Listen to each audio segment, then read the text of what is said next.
আসসালামু আলাইকুম। প্রিয় দর্শক, অন্য মঞ্চের আলাপচারিতায় আপনাদের সকলকে আমন্ত্রণ জানাচ্ছি। আসসালামু আলাইকুম রহমতুল্লাহি ওয়া সম্মানিত দর্শক, এই ভিডিও যখন করছি ঠিক সেই সময়টাতে বাংলাদেশের প্রধানমন্ত্রী চীন সফরে আছেন। তার এই সফরটি কৌশলগত দিক থেকে বাংলাদেশের জন্য অত্যন্ত গুরুত্বপূর্ণ এবং এই রিজনে চীনের যে স্বার্থ সংশ্লিষ্ট বিষয়াদি রয়েছে সেগুলোর দৃষ্টিতে অত্যন্ত গুরুত্বপূর্ণ। এই মুহূর্তে বাংলাদেশ চীন থেকে যে ঋণ নিয়েছে সেই ঋণের পরিমাণ মোর দ্যান 13 থেকে 14 বিলিয়ন ডলার।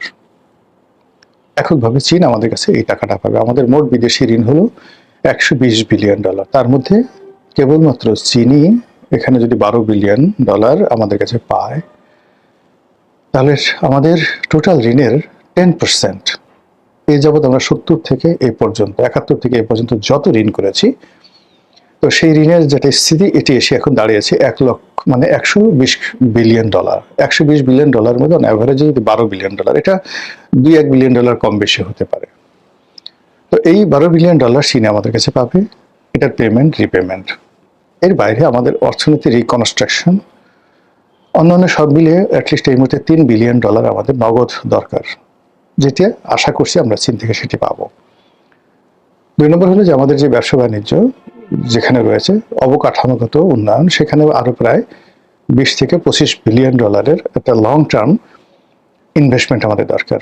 শেখ হাসিনার জামানাতে এরকম একটা প্রথম যখন সেখানে গেলেন, কথা হয়েছিল যে 40 বিলিয়ন ডলার চীন বাংলাদেশে ইনভেস্ট করবে এবং সেই 40 বিলিয়ন ডলার পর্যায়ক্রমে ইনভেস্ট করবে। এটি নিয়ে আমরা খুব আনন্দে মেতেছিলাম, কিন্তু চীন এর বিনিময়ে যে শর্তগুলো দিয়েছিল, আওয়ামী লীগ সরকার সেই শর্তগুলো একটাও পূর্ণ করেনি, ফলে চীনের সেই বিনিয়োগ আসেনি। অধিকন্ত চীন শেখ হাসিনার জামানার একদম শেষ সময়টা পর্যন্ত পৃথিবীতে যদি 1 নম্বর তাকে কেউ সমর্থন দিয়ে থাকে, ইভেন বেটার দ্যান ভারত, সেটি চীন দিয়েছে। তারা আনকন্ডিশনালি শেখ হাসিনাকে টাকা দিয়েছে। বলা হয়ে থাকে যে 2018 সনের যে নির্বাচন, সেই নির্বাচনে সত্য মিথ্যা আমি আগে বলে নিচ্ছি, আমি সেই নির্বাচনে প্রার্থী ছিলাম। তো সেই নির্বাচনে ভারতের সঙ্গে বিএনপির একটা নেগোসিয়েশন হয়েছিল, ভারতের সঙ্গে আওয়ামী লীগের একটা নেগোসিয়েশন হয়েছিল। তাতে বলা হয়েছিল যে বিএনপি নির্বাচনে অংশ নেবে, একটা সার্বজনীন চমৎকার একটি নির্বাচন হবে এবং বিএনপিকে 80 থেকে 85টি সিট দেয়া হবে, যেভাবে এবার 70 থেকে 78 বা 80টির মতো সিট জামাত পেয়েছে। দেখেন কোনো টু শব্দ হচ্ছে না। তো ওই রকম একটা যদি অবস্থা 2018 সনে হতো, জামাত এবং বিএনপিকে যদি 80টা সিট আওয়ামী লীগ দিত, তাহলে 5টি বছর আওয়ামী লীগ সগর্বে সুন্দরভাবে থাকতে পারত এবং এখন ভারতের যে বদনাম হচ্ছে সেই বদনামটা হতো না। এবং এই কাজটি ভারত প্রাণান্ত চেষ্টা করেছিল, কিন্তু শেষের দিকে একেবারে নির্বাচনের 3-4 দিন আগে শোনা কথা, চীনের গোয়েন্দা সংস্থাগুলো প্রশাসনে অ্যাটলিস্ট 3,000 কোটি টাকা, কেউ কেউ বলে 30,000 কোটি টাকা, কেউ বলে 3,000 কোটি টাকা, এটি যে নির্বাচন হয়েছিল 2018 সালে, তার 2 থেকে 3 দিন আগে প্রতিটি থানা, উপজেলা, জেলাতে এই টাকাটা চীন বিনিয়োগ করে। বিনিয়োগ করে ওই নির্বাচনে ভারত যেভাবে চাচ্ছিল সেটাকে উল্টে দেয়। উল্টে দিয়ে যে নির্বাচন হয়, সেখানে 6 থেকে 7টি সিট বিএনপিকে দেওয়া হয় এবং সারা বাংলাদেশে যে পরিবেশ পরিস্থিতি তৈরি হয়, তাতে করে আওয়ামী লীগ আজীবনের জন্য পচে যায়, ভারত আজীবনের জন্য বিএনপির কাছে বিশ্বস্ততা হারায়। এরকম একটা পরিস্থিতি তৈরি করে বলা হয়ে থাকে এটা চীনের যে একটা ফাঁদ, এই ফাঁদে শেখ হাসিনা পড়েছিলেন, যেটা তার ইচ্ছা ছিল না। এবং নির্বাচনের পর, 18 সালের নির্বাচনের পরে Sheikh Hasina was surprise more than anything.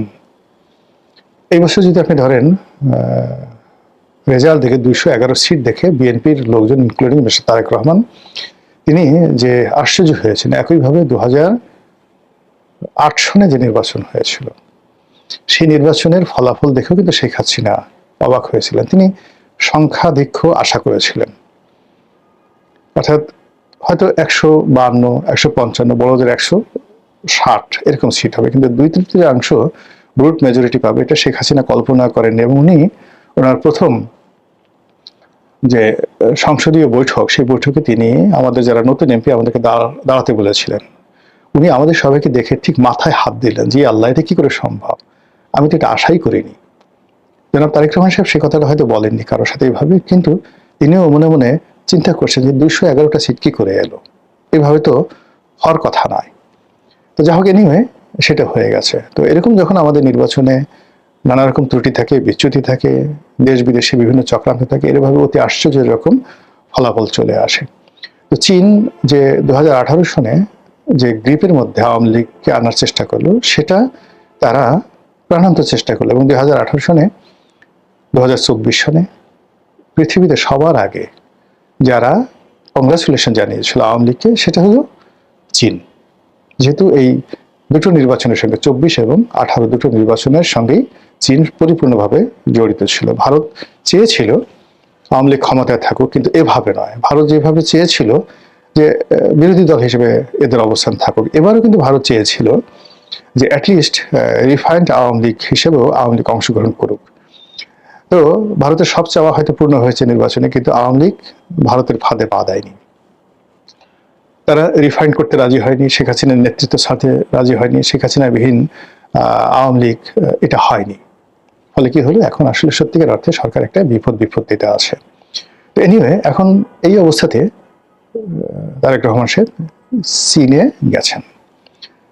Bharat যেভাবে শেখ হাসিনাকে, আওয়ামী লীগকে এখন যাকে বলা হয় একটা গ্রিপের মধ্যে পেয়ে গেছে। এখন আওয়ামী লীগকে যদি ভারত বলে যে আমাকে রংপুর লিখে দিতে হবে, তোমাকে আমি কালকে ক্ষমতায় বসাবো, আপনি বলেন তো আওয়ামী লীগ কি ওখানে দিল্লিতে বসে তারা বলবে আমরা রাজি হব না?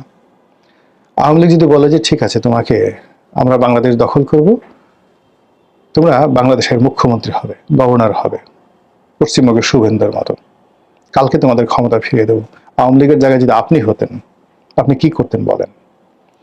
আওয়ামী লীগ যেভাবে বিএনপিকে, আওয়ামী লীগ মানে ভারত যেভাবে আওয়ামী লীগকে একটা মানে যাকে বলে একটা ফাঁদের মধ্যে ফেলে দিয়েছে, এই ফাঁদের কারণে ক্ষমতায় আসার জন্য, ক্ষমতায় ফিরে পাওয়ার জন্য ভারত যে শর্ত দেবে সেই শর্তেই আসলে আওয়ামী লীগ রাজি হবে বা রাজি হতে বাধ্য।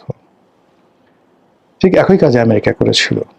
তারা ডিপ স্টেটের যে এজেন্ট, তাদের সঙ্গে তাদের এটা বোঝাই যায়, এরকম একটা চুক্তি হয়েছিল। আমেরিকা যা চেয়েছে তারা ঠিক সেম কাজটি তারা করেছে, কিন্তু করেও তারা সেটা বাস্তবায়ন করতে পারেনি। এই জন্য আমেরিকার খুব রাগ।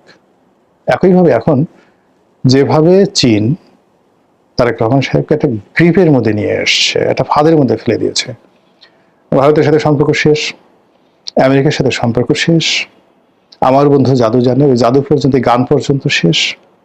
এবং এই কাজটি, আমার বন্ধু জাদু জানে, এই কাজটি যে চায় না, মানে আনোয়ার ইব্রাহিমকে করায়নি, আপনি কি করে বুঝলেন? আপনারা জানেন যে আনোয়ার ইব্রাহিমের উপর চীনের একটা বিরাট প্রভাব আছে, এবং তাকে সম্মান দেখানো হয়েছে, আন্তরিকতা দেখানো হয়েছে, কিন্তু কিছু দেওয়া হয়নি, অভুক্ত রাখা হয়েছে। সেই অভুক্ত জায়গা থেকে গিয়ে এখন তারেক রহমান সাহেব যদি চীন থেকে খালি হাতে আসেন, বাংলাদেশে মুখ দেখাতে পারবেন না। এর কারণ হলো মালয়েশিয়ার সফর থেকে তিনি এসে বলার মতো, বাংলাদেশে বলবেন আমি এটা নিয়ে এসেছি মালয়েশিয়া থেকে, এরকম কোনো কিছু তৈরি হয়নি। তো সেক্ষেত্রে চীনের সঙ্গে তাকে একটা সমঝোতা আসতে হবে। এখন সেই সমঝোতাগুলো কি হতে পারে? ইতিমধ্যে বাংলাদেশে প্রায় সবাই জানেন যে চীন থেকে অনেকগুলো 10টা না 20টি যুদ্ধ বিমান কেনা হবে।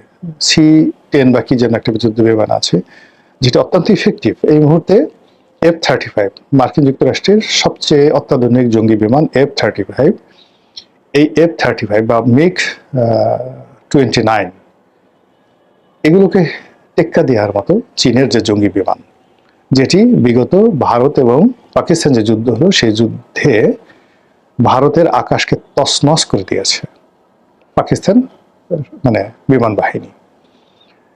এবং এই যুদ্ধ বিমানগুলোর কারণে তড়িঘড়ি করে ডোনাল্ড ট্রাম্পের একেবারে হাত ধরে ভারত বলতে গেলে একটা যুদ্ধবিরতি পাকিস্তানের সাথে করতে রাজি হয়েছে। এবং এই যুদ্ধে পাকিস্তানের জয়লাভের কারণে আজ অসীম মনির সেই দেশের ফিল্ড মার্শাল, এবং সেই যুদ্ধ বিমানগুলো বাংলাদেশে দেওয়া হচ্ছে।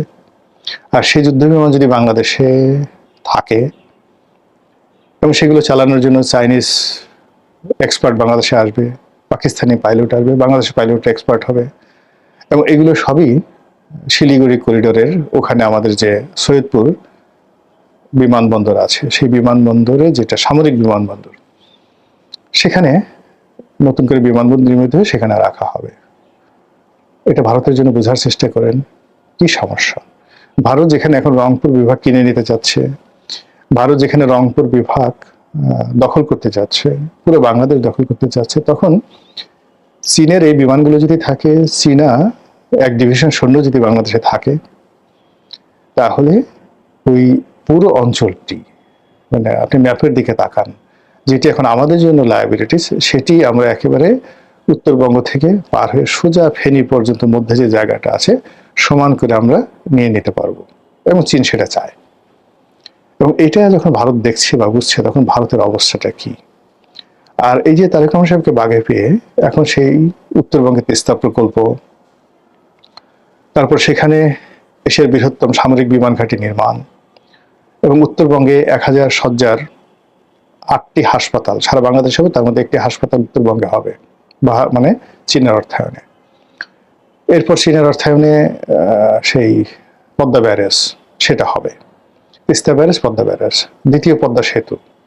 এগুলা মানে আমাদের জন্য বিরাট একটা স্বপ্নের বিষয়, কারণ এটা চীনের জন্য তো ওয়ান-টুর বিষয়। এবং এই ধরনের প্রকল্প যখন হবে, তখন সেখানে দুই হাতে মানে মানে অর্থ কামানোর ধান্দা থাকবে। কেন চীন সবসময় করে কি, যে টাকা দেয় সেই টাকাতে দুর্নীতি করার একটা সুযোগ করে দেয়, এবং সেই দুর্নীতির করার এমন সুযোগ করে দেয়, সেই সুযোগের ফলে শেখ হাসিনার সাধ্য ছিল না পদ্মা সেতুতে দুর্নীতি বন্ধ করার, শেখ হাসিনার সাধ্য ছিল না রূপপুর পারমাণবিক বিদ্যুৎ কেন্দ্রে দুর্নীতি বন্ধ করার।